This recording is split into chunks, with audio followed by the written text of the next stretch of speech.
Welcome back. This is it. The question just came from a client. Just finished with them. They said, "I noticed that I'm having these negative thoughts. I noticed that I'm actually thinking the worst in situations." And they gave me the story like this. They had some workers that when they would call, they would they text say, "Hey, I need to talk to you." And so the instant thought in my client's mind was, "Oh, this is going to be something bad," and I want to give you a tool right here of something that the Bible talks about in Romans 12 about not being conformed, not being formed, right, by what the world thinks, but by being transformed by what God thinks, right? I want to give you a practical example of how to basically create your mind, eliminate these negative mental loops, right? These automatic negative thoughts, ants, they call them in the world of psychology, and turn them into positive, thoughts. And a lot of times people think that it's just by, speaking and speaking those things. And I talk a lot about using your mouth to create your future. I say your mouth is the greatest architect of your future. Yes. However, there's a little step before that you must understand. You must get this step before you just start trying to speak your way out of it. You're going to speak your way out of it, but you have to first believe. The first step is you have to believe about what this new condition, new state, new story that you want to tell yourself. You got to believe it. You got to actually believe that you can think positively, that these negative thoughts aren't for you. They're not part of you. It's literally a lie from the enemy that's trying to keep you small, trying to keep you down, trying to keep you in a fear state, which is a low energy state, which is not going to be able to give you the laneway that you need to go in your life. And so when they gave me this scenario, and this is what happens, because many times I'll have the same things too. I get negative thoughts all the time. And what do you do? First of all, you got to understand and be aware. It's always the gates of change that I talk about, right? It's the awareness. It's the acceptance. Okay, I'm aware of this thought. I'm accepting this thought. Now you got to get accountable to this thought. So when the client shared with me that, I said, great, you're aware to it. You're accepting this negative thought of what it is, taking ownership of it. Now you're accountable. You and I are accountable to this. And now we're going to take action. So what's the action that you can do in this scenario to just break any of these negative thoughts and turn them into actually a win? I love Eric Thomas. He always says, see difficulty differently. When David went and saw Goliath, he saw difficulty differently. Everybody on that field seeing Goliath, they saw Goliath as a threat and they were going to get crushed. And David saw the difficulty, he saw the crisis, and he saw that as an opportunity. He said, okay, what's going to happen? What's the reward? What do I get for, defeating this person? And so these thoughts are the same way. It's like, okay, here's the thought. Instead of going into worst case scenario, here's what you need to do. Okay, it's very simple.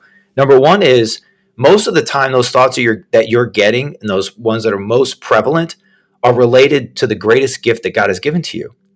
And that's another topic and story, but it's first understanding your gifts, because those are going to be where you get attacked the most, because that's where you're most valuable. That's where God's given you to be able to expand. And so when you see those things come in, it's first understanding you're aware to it. But what happens when you get these negative thoughts is they seem real and they feel real.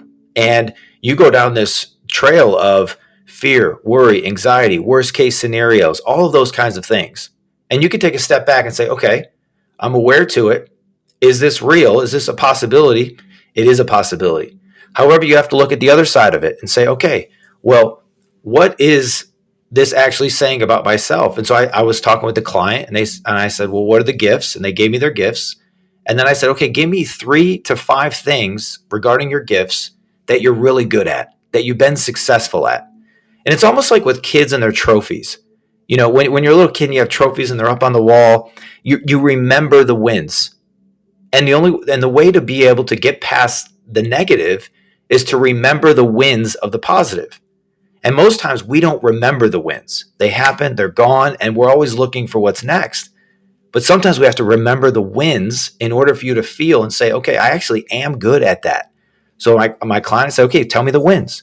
They said, I did this great, I did this great, I did this great, I did this great, I did this great, I did this great. I said, okay, it sounds like to me that you can think positive, and it sounds like to me that you are really good at this. They said, yeah, I am. I've had these things. And so what you're doing then is you're training your mind to find the good. Philippians 4, it says first, be anxious for nothing. Now that's a whole nother topic, but then it goes on through 6 through 8, where it says, think on those things that are good, lovely, a good report. If there's any virtue, if there's any praise, think on those things. Dwell on those things. Meditate on those things. Feel what those things feel like. Because if you can't feel the positive, then your brain is always going to go into the negative side, because it's easy to remember the negative. It's painful. It comes on you, and you can feel it so easy. I know it. But I want you to do the other thing. I want you to start imagining the good. Imagine a good scenario. Imagine a good outcome. Imagine, a good interaction with somebody, a good conversation, a good deal, all of those things closed. And what that is also its seeds. In Genesis, it talks about that from the very beginning of time, that as long as the earth remains, seed time and harvest remains. Your thoughts are seeds to whatever it is that you want a harvest of. Now, do you want to have a harvest of negativity? No, you don't.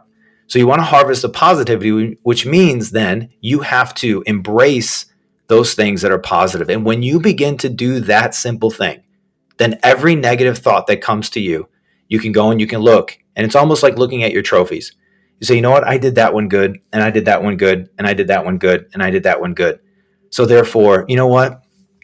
It's okay. I can be aware of it, but I don't have to take it on. I'm going to take on these thoughts, these good thoughts, these lovely thoughts, these thoughts of virtue, these thoughts of closing deals, these thoughts of more revenue, these thoughts of great things for my family. And that becomes the loop that you're in. And that's how the transformation with God's word happens. You start saying, I believe what God's word says in this scenario. So my challenge to you is be aware of the negative thoughts, but go find 3 to 5 things that are happening that have been good in that area.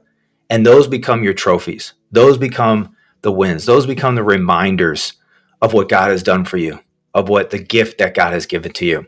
Do that and let me know how that all works out, because your mind will become transformed faster than I think you even realize it.